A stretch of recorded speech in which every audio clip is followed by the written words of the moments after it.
இன்னைக்கு ஒசியா புஸ்தகம் 12ஆம் அதிகாரம் 3ஆம் வசனத்திலே யாக்கோபை பற்றி, யாக்கோபு குதிகாலை பிடித்து எவ்விதமாக போராடி ஜெபித்தான், எந்த சூழ்நிலையில் ஜெபித்தான், எந்த சூழ்நிலையிலே கர்த்தர் அவனுக்கு விடுதலையை கொடுத்தார் என்பதை அந்த அதிகாரத்திலே கர்த்தர் நமக்காக எழுதி வைத்திருக்கிறார். அங்க பாருங்க, பார்த்தாச்சுன்னா சூழ்நிலைகள் பயங்கரமா இருக்கிறது, சூழ்நிலைகள் பயங்கரமா இருக்கிறது. அப்படிப்பட்ட சூழ்நிலையிலே தன் அண்ணனை தன பக்கமாக இழுக்கும்படி, அண்ணனோடு சமாதானப்படும்படி, அண்ணனுக்கும் இவனுக்கும் இருக்கிற பிரச்சனையிலிருந்து விடுதலை பெறும்படி, சமாதானம் இருந்தால்தான் எனக்கு கர்த்தருடைய ஆசீர்வாதத்தை நான் அனுபவிக்க முடியும், என்னுடைய பின்னாடி வருகிற பிள்ளைகள் அதை அனுபவிக்க முடியும்.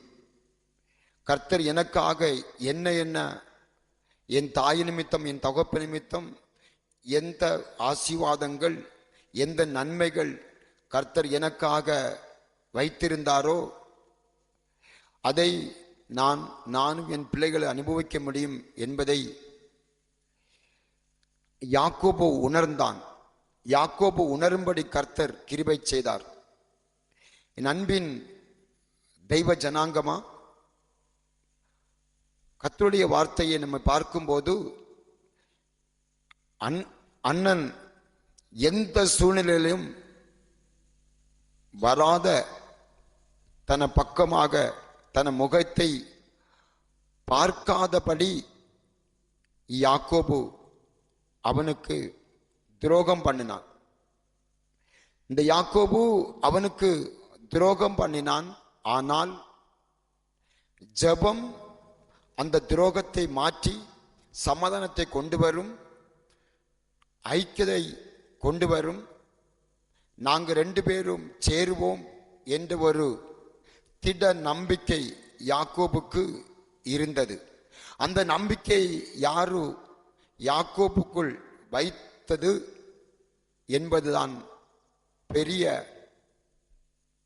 விஷயம். பாருங்க, யாக்கோபுக்குள் கர்த்தர் தான் அந்த எண்ணத்தை கொடுத்தார், அந்த உணர்வை கொடுத்தார், அந்த ஆலோசனையை கொடுத்தார். நிச்சயமாக நீ ஜெபிக்கும் போது, நீ கண்ணீரோடு ஜெபிக்கும் போது, ஆவிலே நிரம்பி ஜெபிக்கும் போது, அந்நிய பாஷையில ஜெபிக்கும் போது, அவன் அல்ல நமக்காக, அவன் கண்ணீரோடு ஜெபித்தான். ஆவியிலே கர்த்தர் ஏவுதல் பிரகாரம் ஜெபித்தான். அந்த பழைய ஏற்பாடுல அந்நிய பாஷை இல்லை, ஆனால் கர்த்தர் நமக்காக வார்த்தைகளை கொடுக்கிறார். இப்போ உள்ள சூழ்நிலையில், புதிய ஏற்பாடின்படி உள்ள சூழ்நிலையில் அந்நிய பாஷையிலே ஆவியிலே நிரம்பி கர்த்தர் சொல்லுகிற பிரமாக, ஆவியானவர் ஏவுதல் பிரமாக ஜெபித்த போது கர்த்தர் கண்டிப்பாக நிச்சயமாக பதில் கொடுப்பார் என்பதை இந்த வசனம் மூலம், இந்த ஆலோசனையின் மூலம் கர்த்தர் நமக்கு உணர்த்துகிறார். என் அன்பு சகோதர சகோதரிகளே, இதை பார்க்கிற, இதை கேட்கிற ஒவ்வொரு பேருக்கும் கர்த்தர் சொல்கிற வார்த்தை, கர்த்தருடைய ஆலோசனை என்னவென்றால், யாக்கோபு அண்ணனை பயங்கரமா மோசம் செய்து விட்டான். அவனை முகமை பார்க்க முடியாத ஒரு சூழ்நிலை, அப்படிப்பட்ட ஒரு மோசம், ஏமாற்றம், ஏமாற்றி விட்டான். யாக்கோபு யாசாவு இவனிமித்தம் ஏமாற்றப்பட்டான். ஆனால் ஜெபம் எல்லா விதத்திலும் பதில் கொடுக்கும் என்பதை உணர்ந்தான். ஜெபித்தான். ஜெபித்த போது கர்த்தர் ஏசாவை யாக்கோபுக்கு முன்னாலே கொண்டு நிறுத்தினார்.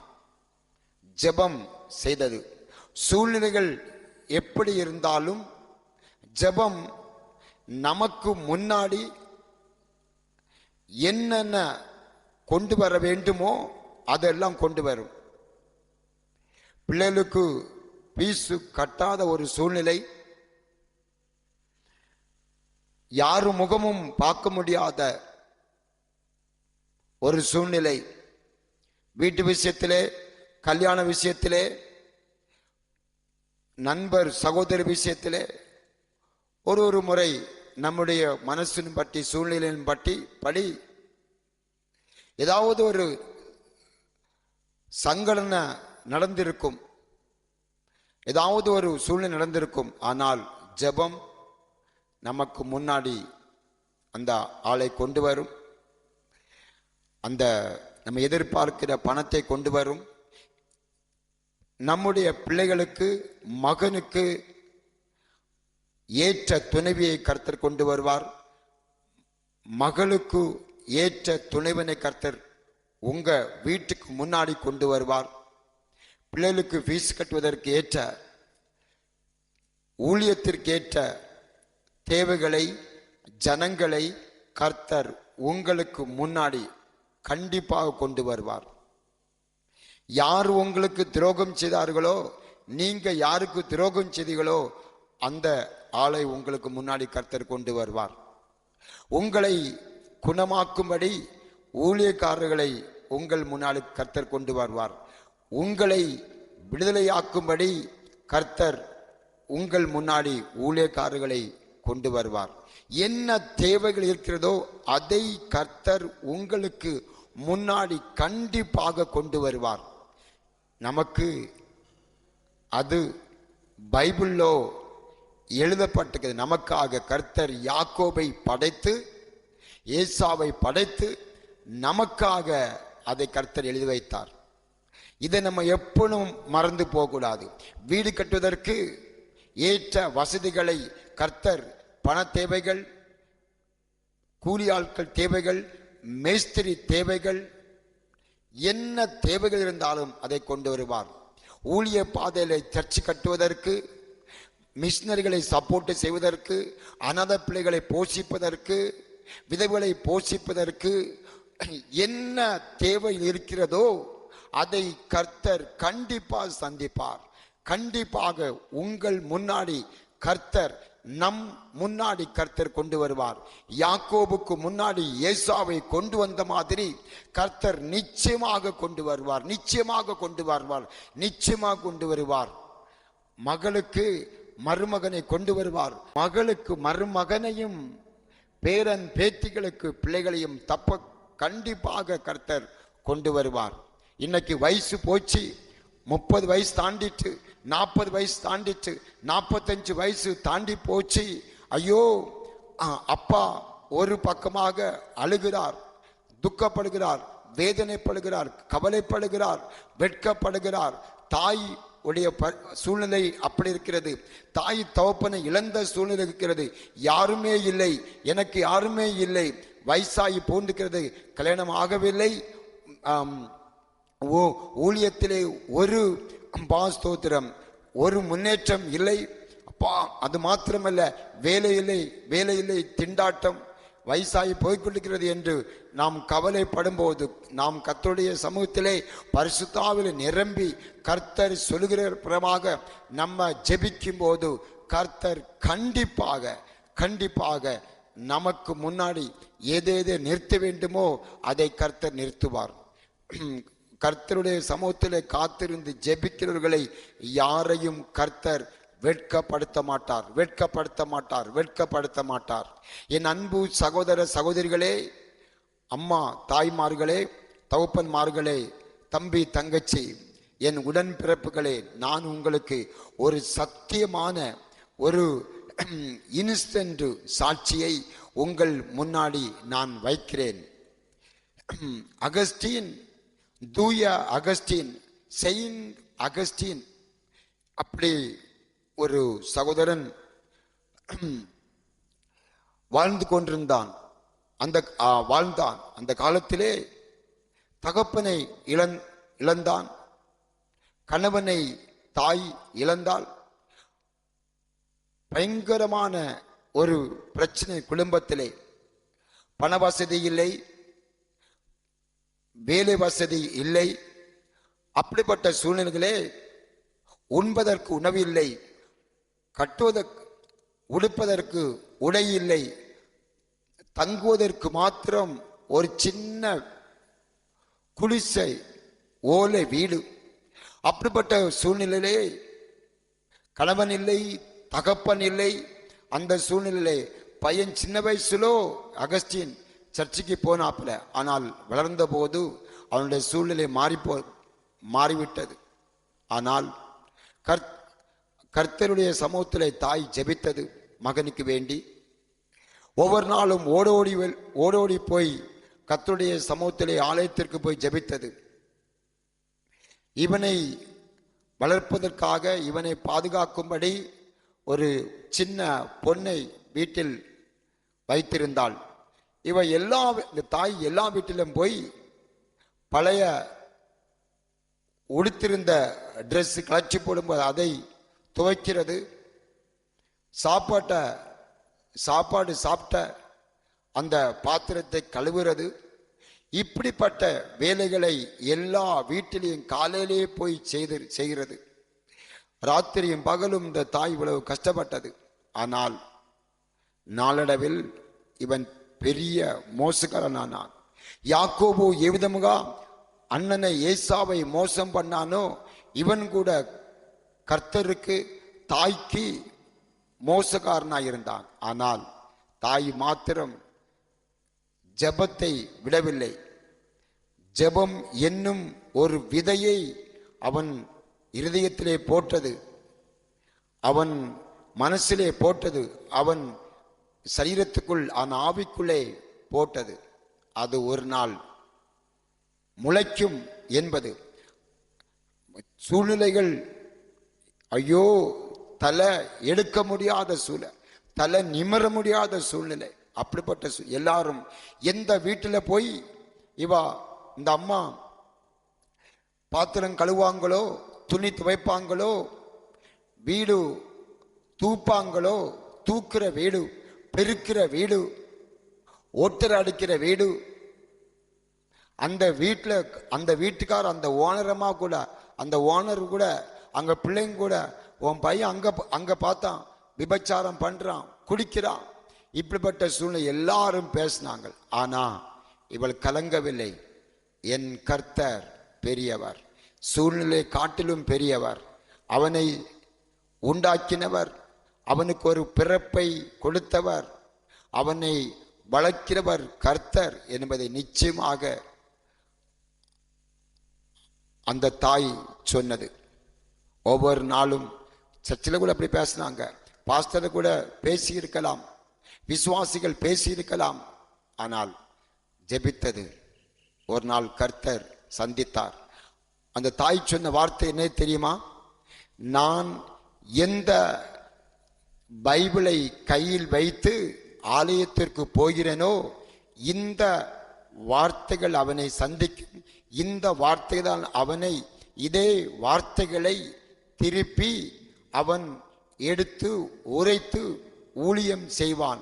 இந்த இடத்திலே நான் வெட்கப்பட்டேன், அந்த இடத்திலே கர்த்தர் இந்த வார்த்தைகளை எடுத்து உரைக்கும்படி, நான் சுமக்கிற வார்த்தைகளை அவன் சுமப்பான், இந்த வார்த்தைகளை அவன் எடுத்து உரைப்பான், சுவிசேஷன் ஆவான், சுவிசேஷ ஊழியக்காரன் ஆவான் என்று விசுவாசத்தோடு சொன்னது. அந்த வார்த்தையை கர்த்தர் நிறைவேற்றினார். அந்த வார்த்தையை கர்த்தர் நிறைவேற்றி பெரிய காரியத்தை செய்தார். எந்த பிள்ளை அவனுக்காக அவனை பார்க்கும்படி அவனுக்கு காவலுக்காக கொடுக்கப்பட்டது, அந்த பிள்ளையோடு அவன் விபச்சாரம் செய்தான். அப்படிப்பட்ட சூழ்நிலை ஆனது. இப்படி இந்த சாட்சியத்தை கொஞ்சம் பேர் அகஸ்டின் விஷயத்திலே புக்கில் எழுதியிருந்தார்கள். நான் படித்தேன், நான் நிறைய பேர் சொல்லதை கேட்டேன். கர்த்தருடைய நாமத்திற்கு மகிமை உண்டாவதாக. இந்த சூழ்நிலையிலே அந்த பொண்ணு வளர்ந்தது. அந்த பொண்ணு கூட பயங்கரமான பாவத்திலே, இவன் கூட பயங்கரமான பாவத்திலே. அப்படிப்பட்ட சூழ்நிலை ஒரு நாள் அந்த பொன் இவனை சந்தித்தது. இவன் மாற்றப்பட்டான், பெரிய ஊழியக்காரனான். உங்களுக்கு தெரியும், செயின்ட் அகஸ்டின் என்ற பேருக்கு தூய அகஸ்டின், பரிசுத்த அகஸ்டின் என்ற பேர் அவனுக்கு முதல் கொடுக்கப்பட்டது. பரிசுத்தமாக வாழ்வதற்கு அந்த ஆளுக்கு தான் இந்த பேர் சூட்டப்படும்.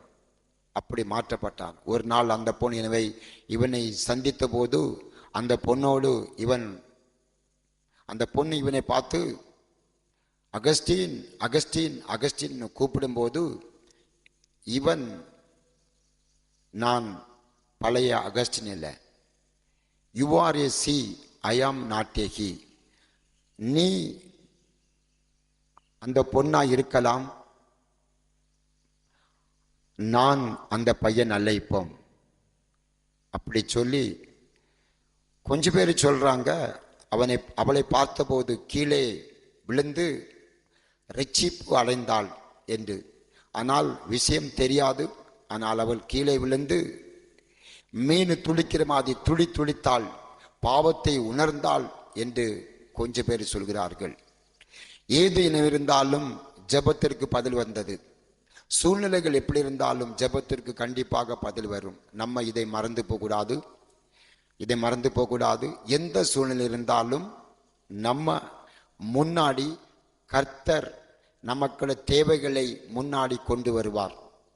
என்ன தேவை இருந்தாலும் கர்த்தர் அதை நமக்கு முன்னாடி கொண்டு வருவார் என்பதற்கு இந்த யாக்கோபு, இந்த அகஸ்டின் நமக்கு ஒரு மாதிரியாக கர்த்தர் வைத்தார். இதன்படி யாக்கோபு ஜெபித்து ஏசாவை எவ்விதமாக முன்னாடி கொண்டு வரும்படி கர்த்தர் கிருபை செய்தாரோ, கொண்டு வந்தாரோ, அது மாதிரி நமக்குள்ள ஒவ்வொரு தேவைகளையும் கர்த்தர் இன்றைக்கு இந்த வார்த்தைகளை, இந்த ஆலோசனைகளை நீங்களும் நானும் கேட்டு ஜெபிக்கும் போது உங்கள் முன்னாடி கர்த்தர், என் முன்னாடி கர்த்தர், கேட்கிற ஒவ்வொரு பேரும் முன்னாடி கர்த்தர் கொண்டு வருவார். ஜெபிக்கலாம். ரீமாக்க துரதிர திரபலபௌ சந்தர பலபௌ ஷியாராம். அப்பா, இந்த வார்த்தைகளை, இந்த ஆலோசனைகளை அப்பா கேட்ட ஒவ்வொரு பேர் மீதும் உம்முடைய கிருபை இறங்கட்டும். அப்பா ஸ்தோத்திரம். யாக்கோபு அப்பா ஸ்தோத்திரம், ஏசாவு தன் முன்னால் வருவதற்கேற்ற சூழ்நிலை அல்ல, அப்படி துரோகம் செய்தான். அப்படிப்பட்ட துரோகத்தின் நிமித்தம் அதை உணர்ந்து ஜெபித்தான். அப்பா, இன்னைக்கு கல்யாணம் ஆகாது, அப்பா ஸ்தோத்திரம், தோப்பனே வீடு கட்ட முடியாது, அப்பா ஊழியம் முன்னேற்றம் அடையாது, என் ஜபத்திற்கு பதில் வராது, நான் படிக்க முடியாது, என்னை ஒரு 10ஆம் கிளாஸிலே வரைக்கும் நான் படிக்க முடியும், +2 போக முடியாது, அதற்கேற்ற வசதி இல்லை, அதற்கேற்ற ஃபீஸ் இல்லை, இன்ஜினியரிங் படிக்க முடியாது, டாக்டர் படிக்க முடியாது, மேல் படிப்பு படிக்க முடியாது என்று அப்பா ஸ்தோத்திரம் கவலைப்படுகிற ஒவ்வொரு பேரும் இப்பொழுது சந்தியும். அப்பா, நீர் முன்னாடி அப்பா தேவைகளை சந்தித்து கொண்டு வருவீர் என்பதை அப்பா ஸ்தோத்திரம் இந்த வார்த்தை நிமித்தம் உணர்வை கொடும், விசுவாசத்தை கொடும், நம்பிக்கை ஊட்டுவதாக, நம்பிக்கை திறப்பதாக. சிகாரா துடதிர திரரவாக்க துடா ரிமாக்க துடதிர திரரபௌ சந்தர ரியால திடதிர திரரவாக்க துடா ரீகார ரபா சந்தர பலபௌஷியராம். இந்த வார்த்தைகளை கேட்கிற என் அன்பு சகோதரனே, உங்களுக்கு இப்பொழுது தாய் அப்பா தகப்பன் மார்களே, என் அன்பு உடன் ஊழியக்காரர்களே, இப்பொழுது வழி திறக்கிறது, இப்பொழுது அப்பா உங்களுடைய ஜெபத்திற்கு அப்பா பதில் வருகிறது. கல்யாணம் நடக்கும், ஊழியம் அப்பா ஜனங்களை கர்த்தர் கொண்டு வருவார், ஜனங்களை திரளாக கொண்டு வருவார். நீங்கள் அப்பா ஸ்தோத்திரம் உப்பு விலை மாற்றம் அடைய வேண்டும். நீங்கள் உப்பு விலை மாற்றம் அடைய வேண்டும். நீங்கள் உப்பு விலை கர்த்தருடைய சமூகத்திலே அப்பா ஸ்தோத்திரம் தௌப்பனே ஸ்தோத்திரம் வெயில் அடிக்கும் போது உப்பு எவ்விதமாக அப்பா ஸ்தோத்திரம் தௌப்பனை இலகி கருகி போறதோ, நீங்கள் கர்த்தருடைய சமூகத்திலே என் அன்பு சகோதர சகோதரிகளே, உங்களுடைய தேவைகளுக்காக ஜெபிக்கும் போது கர்த்தர் பதில் கொடுப்பார் என்று இப்பொழுதே சொல்லுகிறார், இப்பொழுதே சொல்லுகிறார், இப்பொழுதே சொல்லுகிறார். ஷியான துடதிர திடரமாக்க துடா ரிமாக்க துடதிர திடபலபோ சந்தர. உன்னுடைய ரோகம் அப்பா, உன்னுடைய வியாதி மாறி போகிறது. உன் வியாதி நிமித்தம் அப்பா ஸ்தோத்திரம், யாரும் பக்கத்தில் வர முடியாத சூழ்நிலை, யாரும் பக்கத்தில் வர முடியாத சூழ்நிலை. புண் நாற்றம் எடுக்கிறது, புண் நாற்றம் எடுக்கிறது. அப்பா ஸ்தோத்திரம், மாத்திரை நீங்கள் போட்டு நாற்றம் எடுக்கிறது. கர்த்தர் உங்களுக்கு முன்னாலே அப்பா ஸ்தோத்திரம், தௌபனே ஸ்தோத்திரம், வியாதிகளை குணமாக்குகிற அப்பா ஸ்தோத்திரம் ஒரு வல்லமை இறங்குகிறது. வியாதிகளை குணமாக்குகிற ஒரு வல்லமை இறங்குகிறது, இறங்குகிறது. ரிமாக்க திரதிர திரபலபோ சந்தரம். அப்பா ஸ்தோத்திரம், இனி கல்யாணம் ஆகாது, இனி நான் படிக்க முடியாது, இனி நான் வேலை செய்ய முடியாது, இனி நான் வீடு கட்ட முடியாது. அப்பா ஸ்தோத்திரம், சிவாக்க திரதிர பலபோ சந்தரம். அப்பா, இப்படிப்பட்ட சூழ்நிலையில் இருக்கிற ஒவ்வொரு பேரையும் கர்த்தர் இப்பொழுதை சந்திக்கிறார், இப்பொழுதை கர்த்தர் சந்திக்கிறார். என்னுடைய வயசு அப்பா ஸ்தோத்திரம் போய்விட்டது, போய்விட்டது. பிள்ளைகளை பிறக்காது அப்பா ஸ்தோத்திரம், எனக்கு அபார்ஷன் ஆகிவிட்டது, இனிமேல் பிள்ளைகளை பிறக்க மாட்டார்கள் என்பதை அப்பா ஸ்தோத்திரம், தௌபனே ஸ்தோத்திரம், முடிவு எடுத்துக் கொண்டிருக்கிற ஒவ்வொரு மேலையும் உம்முடைய கிருபை இறங்கட்டும். கர்த்தருடைய கிருபை இறங்குகிறது, வல்லமை இறங்குகிறது, வல்லமை இறங்குகிறது. அப்பா ஸ்தோத்திரம், தௌபனே ஷிடா திமா ரமாக்க துடா ரீகாரா ரபாய் ஷன் துடதிர ரபாக்க துடா ரீகாரா ரபாய் ஷபா ரபாக்க துடதிர பலபோ சந்தர பலபோ ஷியாராம். அப்பா, நிச்சயமாகவே மகனே மகளே முடிவுண்டு, உன் நம்பிக்கை வீண் போகாது என்று கர்த்தர் சொல்கிறார். அப்பா ஸ்தோத்திரம், தௌபனே ஸ்தோத்திரம். இந்த அப்பா ஸ்தோத்திரம் வார்த்தைகளை கேட்கிற ஒவ்வொரு பேரும் விசுவாசத்தை கொடுத்து அப்பா பதிலை கொடுத்து நீர் உம்முடைய நாமத்தை மகிமைப்படுத்தும்படி, உமக்கு நன்றி சொல்லும்படி நீர் கிருபை செய்தபடியால் உமக்கு ஸ்தோத்திரம். ஷிடால துடதிர திடபலபௌ சந்தர ரீகாரா துடதிர திடபலபௌ சந்தர பலபௌ ஷியாரா. கிருபை செய்தபடியால் உமக்கு ஸ்தோத்திரம். உம்முடைய கருணை, உம்முடைய தயவு, உம்முடைய அன்பு அப்பா, உம்முடைய அரவணைப்பின் கரம் இறங்குகிறபடியால் உமக்கு ஸ்தோத்திரம், சந்தித்தபடியால் உமக்கு ஸ்தோத்திரம். ஏசு கிறிஸ்து நாமதிகரும் பரமபிதாவே, ஆமென், ஆமென், ஆமென், ஆமென், ஆமென். எல்லாருக்கும் நன்றி. இது மற்றவர்களுக்கு இதை பகிர்ந்து கொள்ளுங்கள். உங்களுக்கும் ஆசீர்வாதம், மற்றவர்களுக்கும் ஆசீர்வாதம். எல்லாருக்கும் நன்றி.